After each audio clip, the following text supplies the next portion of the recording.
All right, so we're live. Good morning or good evening for those in the Middle East. My name is Rama Shakaki and I am the Interim Executive Director at TechWadi. Welcome to our webinar series. We're very excited to have Zafer Younis with us today from 500 Startups. Zafer is the co-founder of the online project. He was a mentor at Oasis 500 and became a partner at 500 Startups. We're looking forward to hearing from you, Zafer, and thank you for soldiering through your jet lag. So with that, I'll turn the floor to you. Thank you, Rama, and thank you, TechWadi, of course, for hosting me this morning. This initiative is very exciting, and I'm actually looking forward to start tuning into these webinars. I have to admit, this is probably the first webinar I've ever participated in as a viewer or as a speaker, so pretty excited about this. We're excited to have you with us. Thank you, thank you. So I'll just start with a bit of background about myself and what I've been up to so far. And I co-founded a couple of companies in the Middle East. One was a radio broadcast company called Modern Media in Jordan. The second is called the Online Project, started in Jordan. Then we moved to Dubai and had presence in Saudi Arabia, in Oman, and we have clients all over the Middle East. In 2014, we had an exit from Modern Media, a moderate one, not like the Silicon Valley exits. But for the first time, I had some sort of like free time and some money to take the risk and come to Silicon Valley. Spoke to my wife about moving here, and we decided to make the move and to explore San Francisco. Moved here in 2014. At the end of 2014, 2015 January, I started working with 500 startups as an EIR, an entrepreneur in residence, essentially like mentoring their startups in the accelerator. It was all a matter of luck. I met Dave McClure in the Middle East, and I asked him, I told him, like, I'm thinking of moving to the Valley. What's the best way to get to know the ecosystem there? And he said, why don't you come and mentor our startups for a couple of months and we'll see how it goes. So did it for 4 months in the accelerator, and then they offered me a full-time job, became a venture partner. And just a few months ago, I was offered a partner position here at 500. The move to Silicon Valley has been a turning point. Rama was just asking me about it before we started the broadcast, and I think it's been a career changer for me. I was very intimidated when I first thought of the move to Silicon Valley, and sort of all the stories we hear in the Middle East about exits here and funding rounds and how companies are growing. But since I moved here, and I've been here for a year and a half almost now, I've just realized how similar the entrepreneurial spirit here is to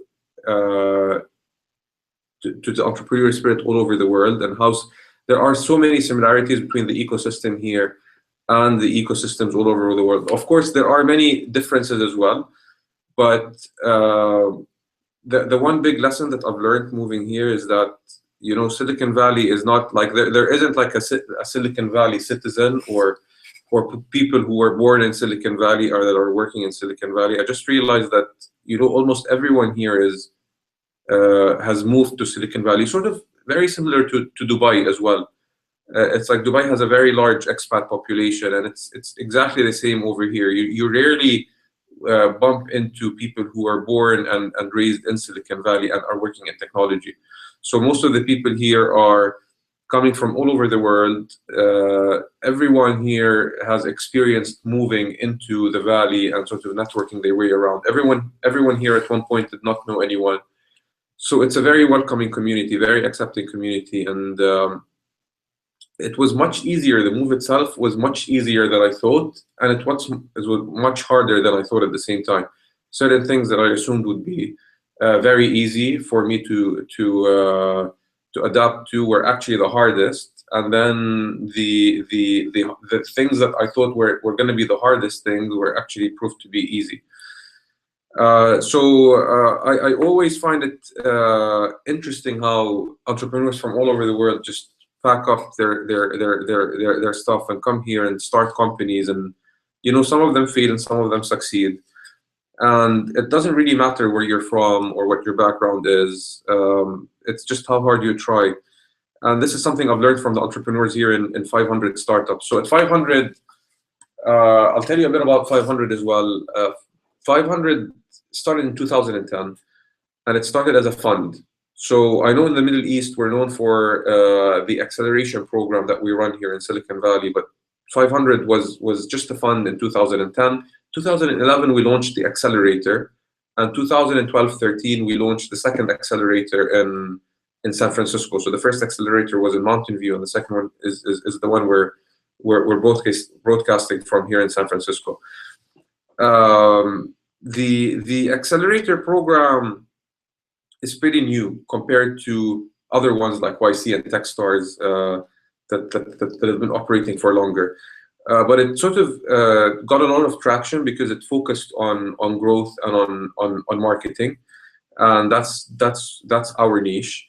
50% of our startups are international, and around 40% of the batch members actually travel to attend the batch. So it's a very international, diverse sort of community. And that's what I was talking about, is like, I arrived here and I was thinking that, it's going to be difficult to fit into Silicon Valley. And then I realized that there is nothing called Silicon Valley. It's just a group of people from all over the world trying to build companies and trying to, get funded and trying to find the next startup to join. And that was very comforting as an international person arriving into a community. And I found it to be much more open. I lived in Dubai for around 4 years, and to tell you the truth, I didn't feel as integrated and accepted into the community as I do feel here in Silicon Valley, which is kind of funny, because you would think of me as a Jordanian moving into Dubai, which is just 2.5 hours flight, versus the 17-hour flight here to Silicon Valley, and still I feel that I belong here a bit more than I did in Dubai. And the reason is, in my 1.5 years here, I was never asked, where are you from, or are you, do you have a residency, or just people don't care about where you're from. They don't care about. They only care about one thing: what do you do, and how good are you at doing what you're doing. Which was quite sort of a nice thing to find out. Currently, with 500 Startups, I work out of the main fund. So we have a main fund that is focused on investing in companies in the US and international companies, and essentially any company that's joining our acceleration program. And that's the fund that I work out of. But we've also launched a fund in the Middle East, which is led by Hassan Haidar, my colleague who's based in Bahrain. And of course, Sharif, also from TechWadi, is part of that fund, and Rakan in Saudi Arabia. And the guys are working towards their first closing, which means they're going to be investing in MENA startups very, very soon. They've already been interviewing and looking into startups in the region. And there's a lot of exciting things happening in the Middle East. It's great to see how how fast the Middle East ecosystem is evolving. Just in the past 1.5 years since I left till today, I can definitely feel a difference in the sort of deal flow and the number of applications that we're getting and the number of startups we're interviewing from the region. So people often ask, what's the difference between the MENA Fund and the main fund? Essentially, there isn't a big difference. The MENA Fund has a team that is living and is focused on MENA. The main fund has a team that is focused on the US with an international mandate.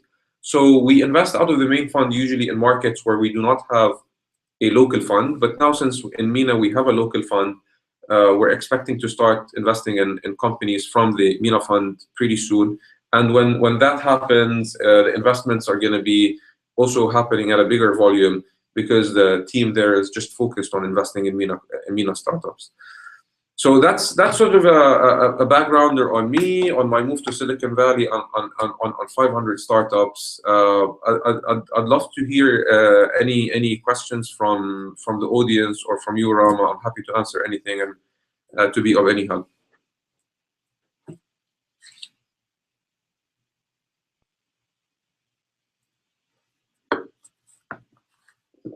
Rama, we can't hear you here.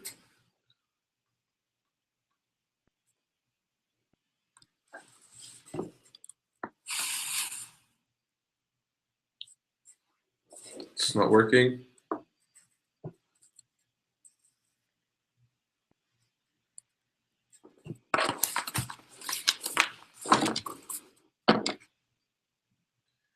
Can you see my comments? Yes, I can see them. I can see the comments now.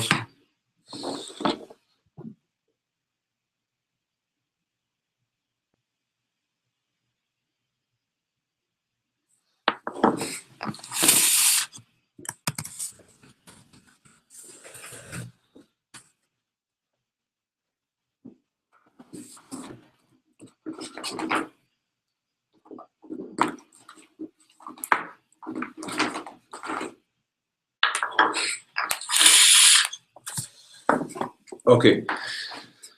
So what should MENA businesses interested in investments think about for 500 startup pitches?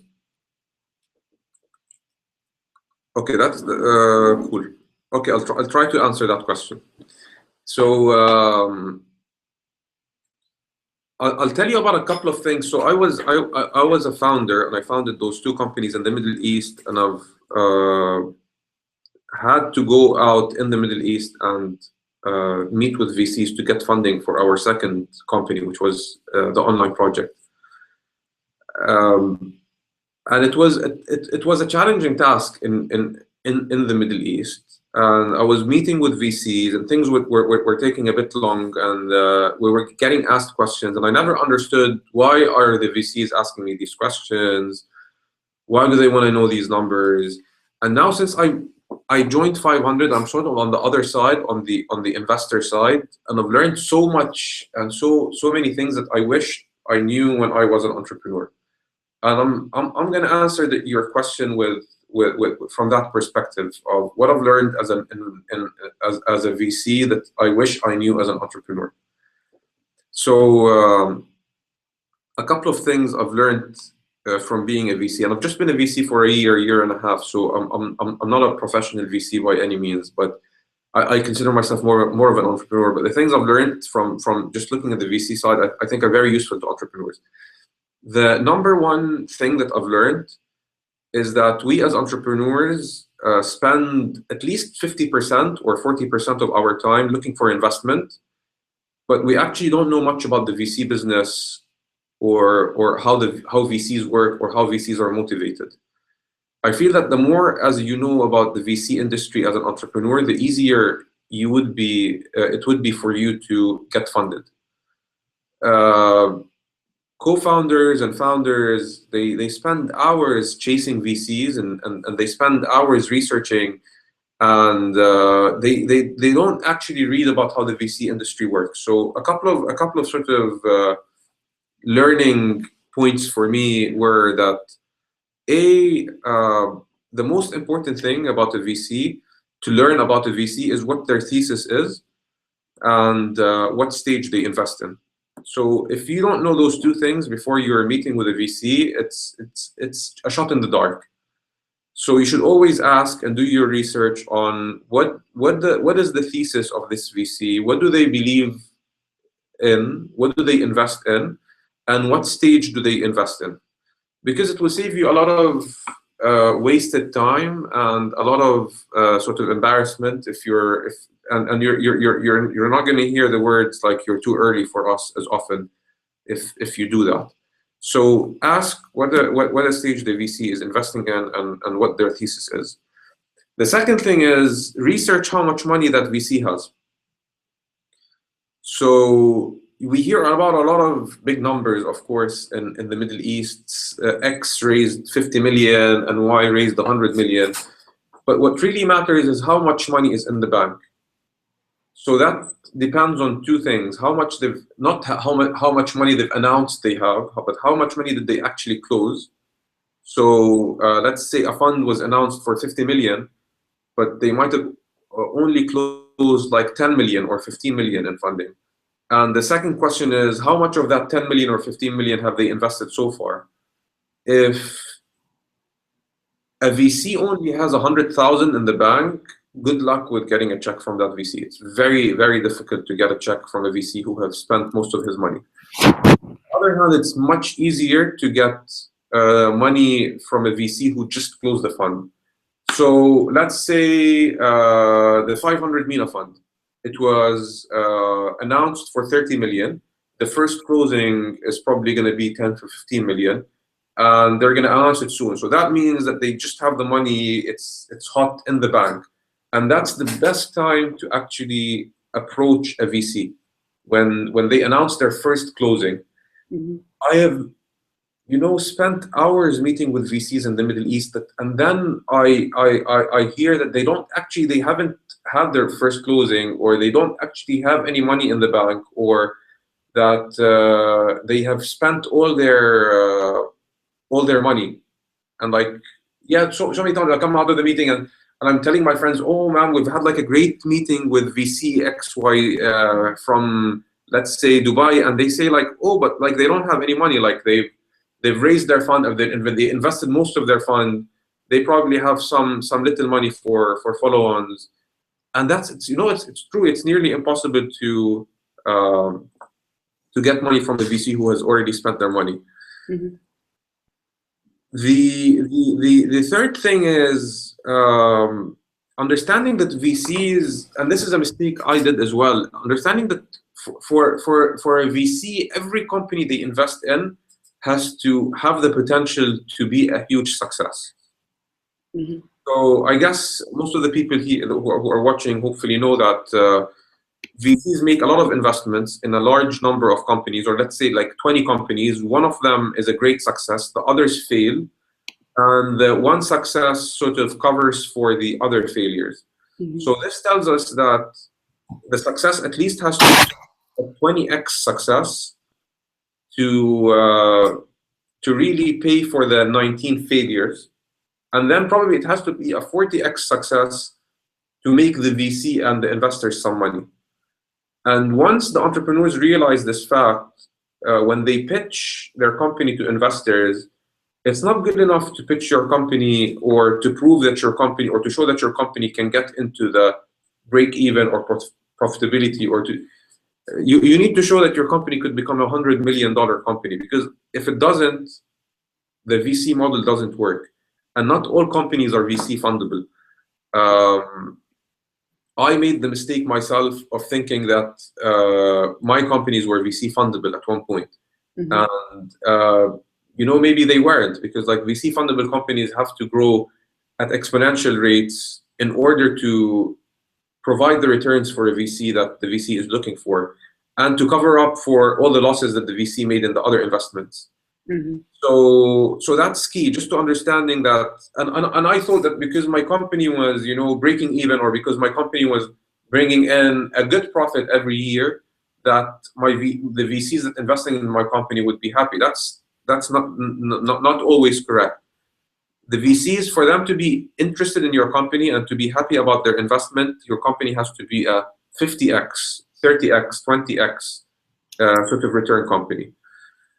So those are the main sort of three things, and that's how I sort of learned that VCs like fear any business that has the potential of turning into a lifestyle business. So yeah. A lifestyle business is a business that can run and can get into like a 1 million or a 2 million profit every year, and that's scary for a VC, because if your business can get to that point but not further, that means it's a lifestyle business. You're very happy as the founder. You're getting like $1 million a year, which is great, but for the VC, the valuation is never at the level that would justify their investment. So these are some things that I've learned from being on the VC side. And then the other thing, the last thing I've learned is that it's very difficult for a VC to raise money. So as entrepreneurs, we always, make fun of VCs, and I used to hate VCs. I couldn't stand VCs when I was an entrepreneur, especially in the Middle East. You go around and people take their time, and like I had like this very negative sentiment about VCs. And then when I was on the other side and I saw how difficult it is for VCs to raise their money, I realized that it's much harder for a VC to raise his fund than it is for an entrepreneur to raise his round. Interesting. And once I realized how difficult it is to raise money for a fund, because look at it, especially in the Middle East, like in the Middle East, people are investing in real estate, and anyone who invests in real estate can expect 10% returns year over year. Like real estate in the Middle East has been, apart from the crash that happened in Dubai in 2008, the real estate market has been growing like at a very healthy rate every year in every market. And it's very difficult for a VC to go and tell investors to come and give him money to invest in Middle East startups, while they can go and invest their money in real estate, which is a bit more liquid and has a proven track record of sort of gains over the last 30 years. And just realizing how difficult it is for the VCs to raise their money, it sort of justified like a lot of the questions that I used to get as an entrepreneur from the VCs. And sort of, I felt a lot more like empathy for the VCs, and like sort of, I stopped hating on them as much as I did when I was an entrepreneur, because now I realize how difficult their job is raising the money, and now I understand sort of why they're being so picky about their investments.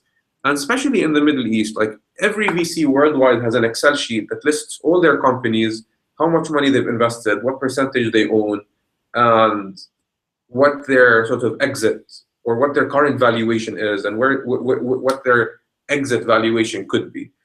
And you can imagine how that Excel sheet looks for MENA VCs. It doesn't look as, big as the one as the Excel sheets here in the Valley, because there are more exits and there are more bigger exits here. So it's just like I turned from someone who didn't have a lot of sort of appreciation for VCs into someone who really appreciates Middle East VCs, because I think they're big risk takers. I always thought VCs weren't risk takers, but for someone to go and launch a VC fund in the Middle East, I think it takes a lot of courage and a lot of hope in the region to be able to go and fundraise and tell investors that they should invest in a technology fund or in a VC fund. That's great. Can you hear me now or not yet? Yes, yeah, perfect. Okay, great. So my next question, and thank you for that overview, is has 500 startups had a successful exit, whether in the US or in the MENA? Sorry, what level or what thesis were you calling it? 500 were 5 years old. So usually for the exits, you need to wait from 7 to 10 years. Okay. And so far, we've had numerous exits here in the Valley. I don't think any in the Middle East yet, but we've only started investing in the Middle East 2 years or 3 years back, so things do take time. If in the Valley, people expect the exits to happen between 7 to 10 years, probably in the Middle East, I would say 10 to 14 years. We've had, I think in our portfolio, we have 4 unicorns, which reached the $1 billion valuation. And we have around 30 companies that have reached the $200 million, the $100 to $200 million valuation. And then we have 300 companies that have reached the $10 million valuation. And that's the most interesting pool of companies, those 300 companies, because that's where we believe the next sort of wave of unicorns is going to actually come from. Great. And could you give us an idea on what type of companies these are? So what are the trends of the companies that are actually primed for an exit? The companies that we've had our exits from, we invest in all industries. We're industry agnostic. We're very early stage. This is why things take a long time. At 500, we don't invest in Series A or Series B. We invest in seed and pre-seed stage. We do follow-ons, but in most cases we're an early stage investors. That's why things take a lot of time. Some of our notable exits, like cash exits, were the first commercially available 3D printing machine, MakerBot, which was acquired by Google for, I believe, like around the $300 to $500 million. I'm not sure of the number. Then in our unicorns, we have Credit Karma, which is growing exponentially still here in the US. Its valuation is definitely above the $1 billion mark. We have Maven is another one of the investments that is performing very well. We have like tens of companies that are like at the $100 to $200 million valuation, and then those three unicorns that I've mentioned. Great. And with the companies, will be set up in the US? Does the investor have to come to the US? So I didn't hear you clearly, but I think the question was, do they have to move into the US? They have to move to the US if they want to join the acceleration program, but they don't have to move into the US if they're getting seed funding. So if they get seed funding from our MENA Fund, or if they get seed funding from our main fund, they don't have to come here. Mm-hmm. A lot of the companies that come here to get the know-how and to get sort of the way of thinking, Mm-hmm. and they go back. So, for example, one of the companies that joined us from the Middle East is called Tamatem. Hussam, great entrepreneur, came here, participated in the acceleration program. And I was talking to a friend of mine, his name is Omar Sati, a VC in Jordan, and before joining 500, and Omar was telling me how much value the Tamatem team got from being here at 500. And then we launched another program in London, which is called the Distro Dojo. It's a more advanced program. It's for startups who have finished our accelerator program or that are beyond the acceleration program and that are pre-Series A. And then I heard that Tamatem got into that program as well, and it was one of the best performing companies. And what Hussam did was he came to Silicon Valley, spent the 4 months here, and then went back to the Middle East and implemented everything that he has learned. And then in a year's time, he went to London, he did the Distro Dojo, and then he went back to the Middle East and implemented everything that he did. So it's not a condition that you come here. However, if you're building a company that has like a global target, and even if it's in B2B or B2C, most probably you would have to move to the Valley in order to build it. And I'm not just saying this for Middle East founders. It's just the case worldwide that if today in 2016, if you want to build a company that's global, a tech company that's global, your chances of winning are much higher if you move to Silicon Valley. So I wanted to follow up on something you said earlier. Actually, can you hear me well now? Oh, yes, yeah. Okay. You said that there was that you didn't have a lot of positive feelings about VC funds in the Middle East, and it was partly because of the lack of, I guess, clarity or transparency on their process. Has that changed in the Middle East? What can 500 startups do to help maybe the ecosystem to improve that transparency or clarity in funding stages with others? Ram, I'm also sorry. I just got a question here on my Twitter feed on how can people ask questions? How do the viewer ask questions? So on the YouTube channel, there's this question stream. For those who are watching this on YouTube, can just post their question onto the YouTube stream, and then they can also tag TechWadi.org, our account on Twitter, and we're answering questions that way too. Very cool. So your question was, what is 500 doing to sort of help accelerate the growth of ecosystems worldwide, and not just the Middle East. I'm going to answer it like internationally, and then about the issue of transparency and VCs. And it's very frustrating. You know, I think for a founder in the Middle East to go and raise funding, it's a very frustrating process. Mm-hmm. It takes long. The VCs are not eager to invest. Mm-hmm.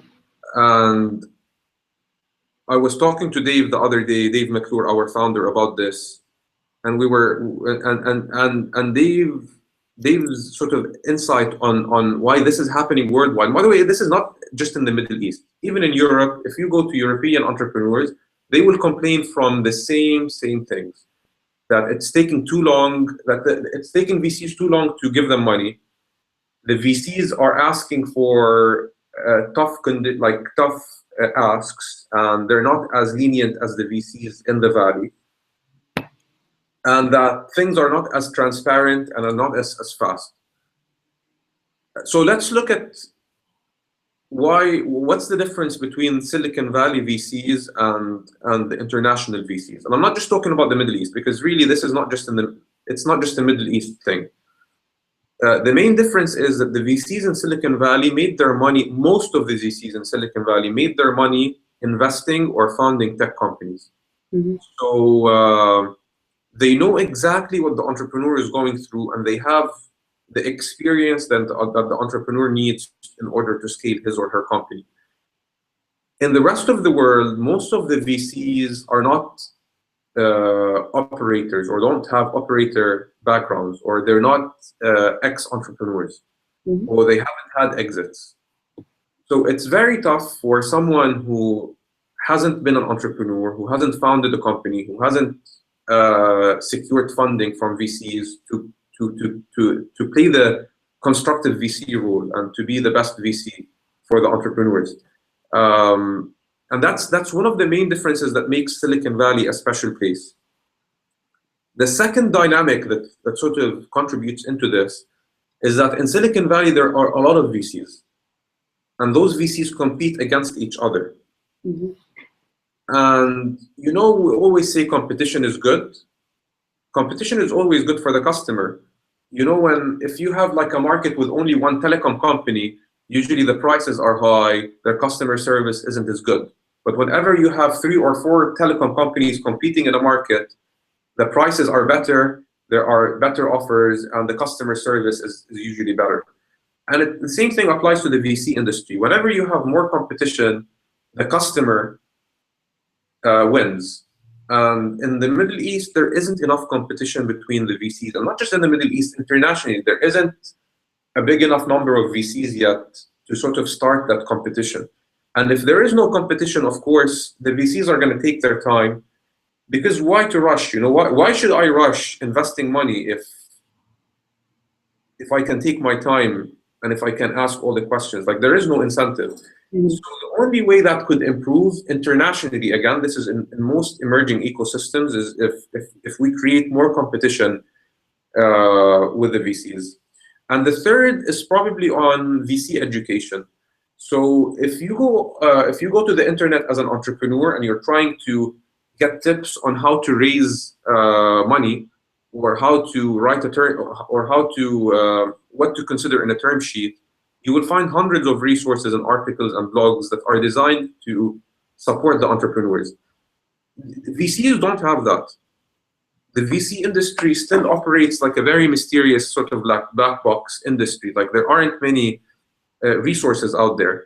And VCs in international markets where they're not they don't have the entrepreneurial background and they want to learn, there aren't many resources to learn from. 500 with Stanford University, we've launched a program we're calling it VC, internally it's called VC Unlocked, or VC 101.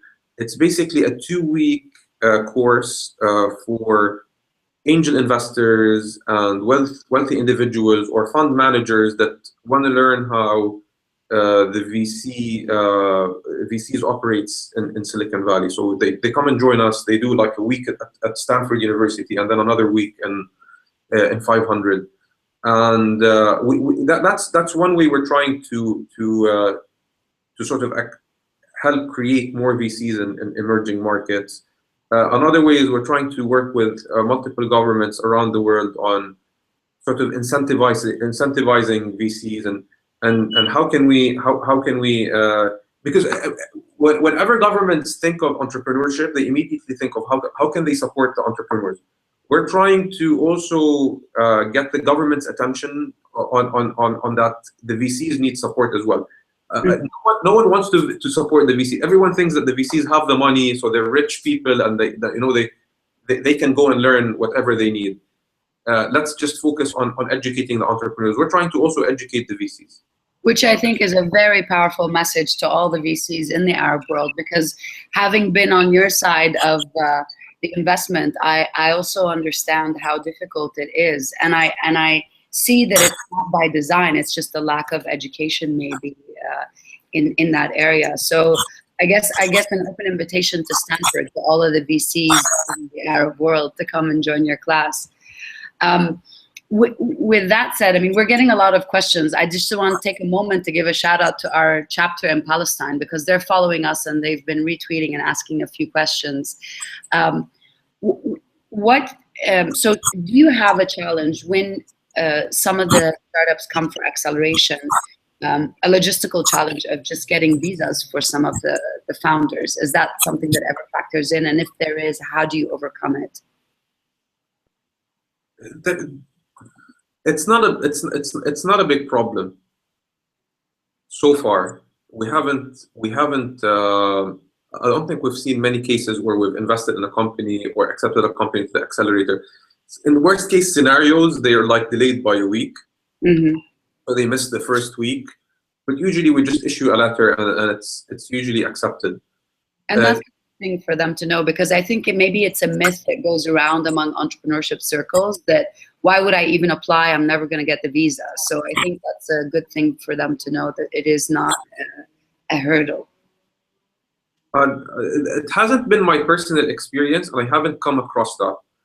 I've come across a lot of entrepreneurs that have problems getting green cards later on, and entrepreneurs that have got problems getting the visa on time.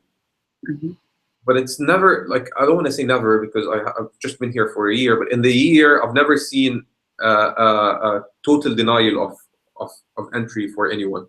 One of the Russian entrepreneurs that we've had in the last batch, he was like delayed by 2 weeks.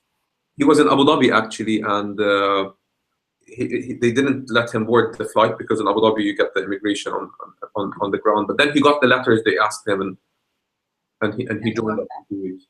That's good to know.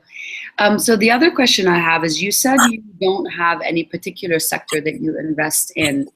And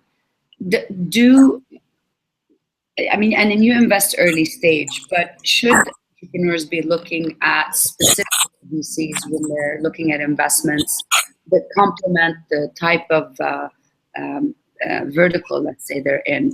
And is there such a thing? Like, are there VCs that are only specializing in med tech or health tech or fintech or other types of verticals?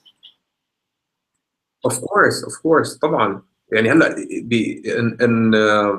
in Silicon Valley, most of the Series A VCs do specialize in a vertical, and that's the best thing to get. Is like if you're building like a healthcare company, or if you're building a fintech company, it would be amazing if you can get fintech investors to invest in you, because they're not just going to give you the money, they're going to give you a lot of know-how and connections.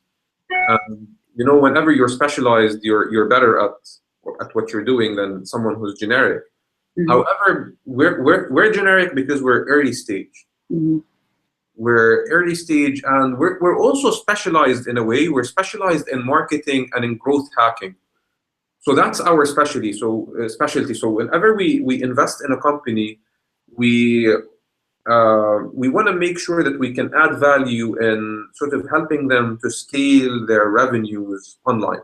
So we mostly invest in companies that can scale through online marketing and online sales. So even 500, which invests in many industries, has some sort of focus on distribution or on growth hacking. And with your startups, what's the distribution of male, female-led startups? It's we're one of the most diverse funds. This is a surprise to me when I moved to San Francisco. In every conference that I went to here, they were talking about this problem of not having enough females in the VC world or in the startup world. And I was very proud that Jordan has a larger percentage of female founders than the US. Mm-hmm.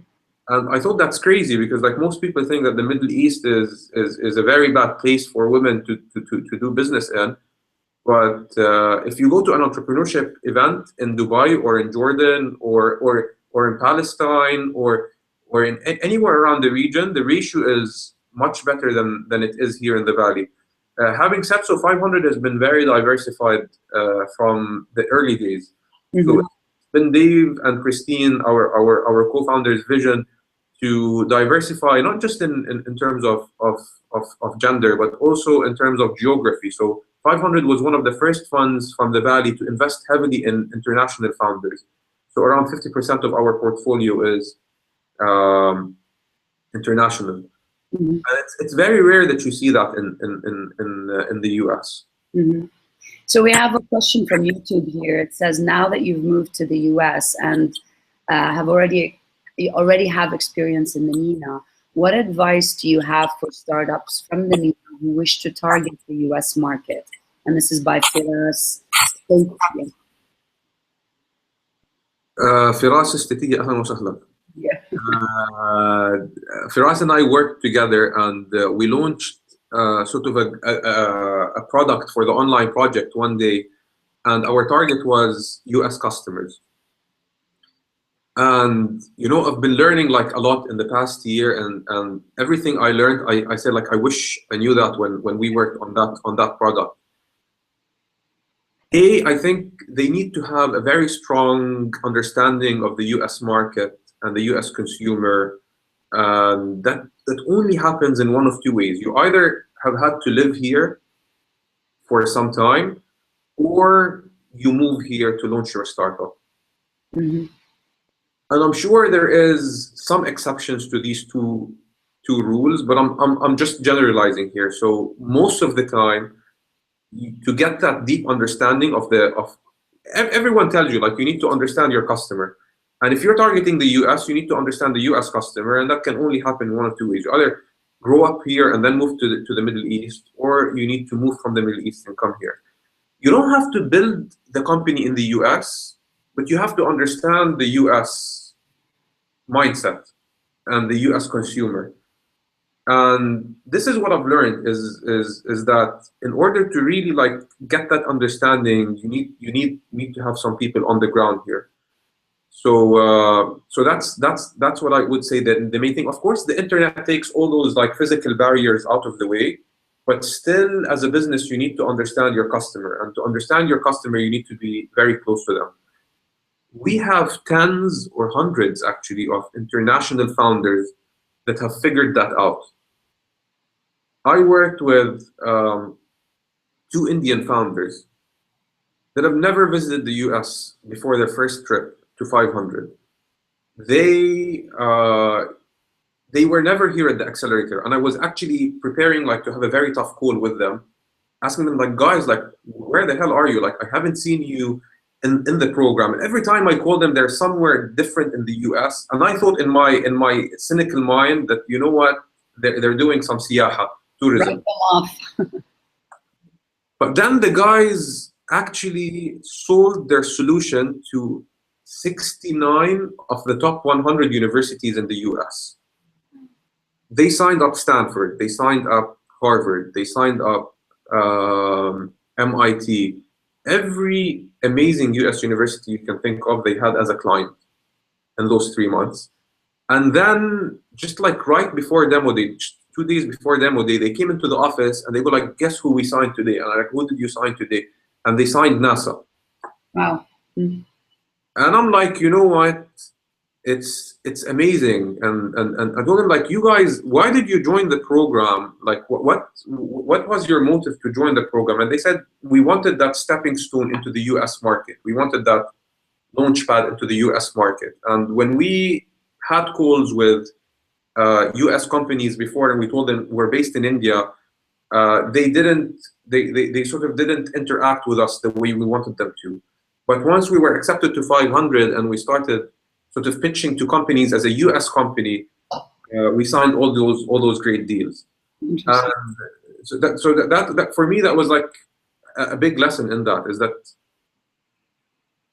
anyone can make it here in the US, which is great. Like they don't really ask you where you're from. Yeah. You just need a good product and a good understanding of the customer and the courage to come here, like to try to sell it.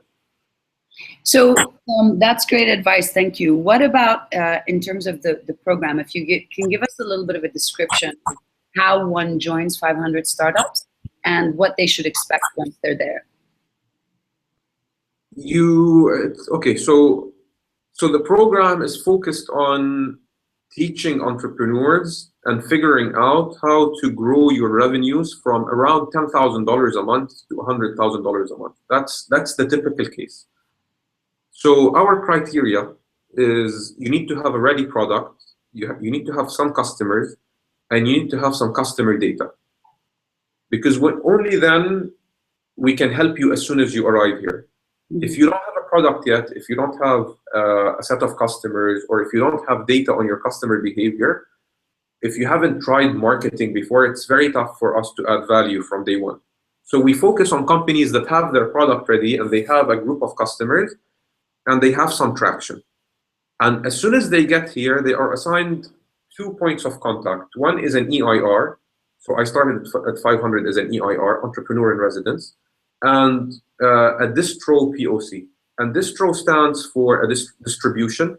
So a distribution point of contact.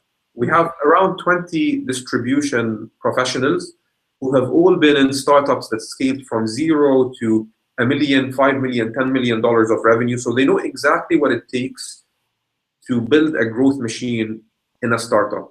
You know exactly what it takes, how to build your marketing strategy and how to actually implement it. And these 20 professionals, along with the EIRs, work with our startups to figure out how to scale your revenues.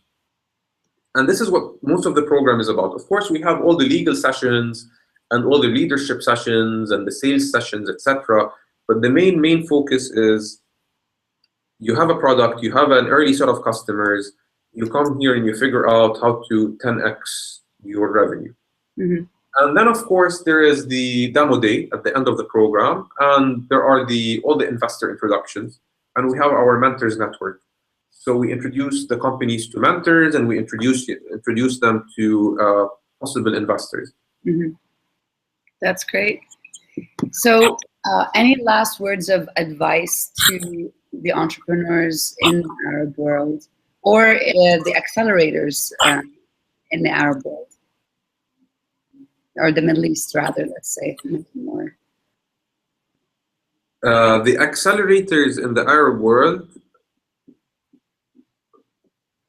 the main difference I found between the accelerators in the Arab world and 500 is that 500's team is almost made up of entrepreneurs. So every EIR here has grown a business successfully, has founded a company, grown a business successfully, and has raised capital from VCs. And when I say almost, it's like 100% of the EIR. So we have around 20 EIRs so each startup is working with an EIR, and each EIR had started a company, raised funding, and scaled his company successfully. And almost 80% of them had successful exits. Just in the last batch, we had a guy who was called Ed Hauser, and he grew his company TalkDesk, Grasshopper, to a $350 million valuation, and he owned 100% of it, bootstrapped. Wow. Another guy, Ed Spiegel here, who works at the San Francisco office, started 2 companies. had two very successful exits. One of the companies he built, he created like this double-digit $1 million company in 8 months and had an exit from it. Another Carl here from Sweden grew his business, like he secured $29 million of VC funding for his startup. British entrepreneur, that's amazing. So those are the EIRs, the entrepreneurs in residence, that are helping the companies figure out how to scale. And this is, I feel, what the main the differentiating factor between 500 Startups Accelerator and the accelerators in the Middle East. In the Middle East, most of the staff members in the accelerators aren't entrepreneurs themselves. So my sort of, if it's not advice for the accelerators, I don't get to give them advice, but my sort of take on it is if the accelerators in the Middle East can involve more successful entrepreneurs, and not just as mentors in the network, not just like to meet with the companies for an hour. These people that I've mentioned, they're full-time with 500. They come in, they work 8-hour days, and they just mentor companies, and they work with every company every day. So that's one thing. For the Arab entrepreneurs or for the Middle East entrepreneurs, it's just, I think it's a great time for us now in the Middle East to really get out of our region. And I don't mean by to move somewhere, but like to start global businesses. Like we don't. It's very surprising to me that whenever I meet a US entrepreneur, they're thinking of a global opportunity from day one. But whenever we talk to the Middle East entrepreneurs, in most cases, again, in most cases, not in all cases, in most cases, they're just thinking of Jordan or the UAE or Saudi Arabia. And if we're lucky, they're talking about the Middle East as a region. And the ones that are really, really thinking far away, they're thinking of Turkey. And I don't know why we do that. It's the borders. So your advice is think beyond borders. Think beyond borders and think beyond the region. Yeah. Because we have amazing talent in our region. Like the people that I've worked with in Jordan and the people that I've worked with in the UAE, you know, they're amazing people, and they're like just as amazing as the people that I'm working with here in Silicon Valley. But it's just about the mindset here that I think gets people to think a little bit bigger. And we're hoping is the more they hear from people like you, the more that would incentivize them to think globally and take their companies and think of creating business models that can be taken globally. So with that, I really want to thank you a lot for taking the hour to speak to our audience, and we'll have this available on YouTube for others who want to learn from your wisdom. And any time in the future that you would like to speak to our audiences, we would love to have you, whether at an event in San Francisco, in MENA, or online. So thank you so much, Zafer. Thank you, Rama. I just want to mention a couple of things for the people who are watching, because I know a lot of people do follow 500 for investment. So if you guys are looking for investments from 500 startups, if your company is based in the Middle East and is focused on the Middle East, the best person to talk to is Hassan Haidar, and his email is HASAN, that's one S, so HASAN @500.co. I would encourage you all to sort of get in touch. If you are interested in the accelerator, or if you have a startup that has a global mandate and a global focus, if you're working on a global opportunity, you can definitely contact Hassan, and you can also contact me. My email address is ZAFER, that's Zulu Alpha Freddy Echo Romeo @500.co. Please just, and if you need any help, if anyone watching this wants to come here to Silicon Valley and they want someone to talk to or advice, or they need a desk to work out of, just let me know. Just get in touch. Don't hesitate. We'd love to help. Great. Thank you so much for your time. Thank you. Say hello to everybody at 500 Startups for us. Thank you so much. Thank you. Take care. You too.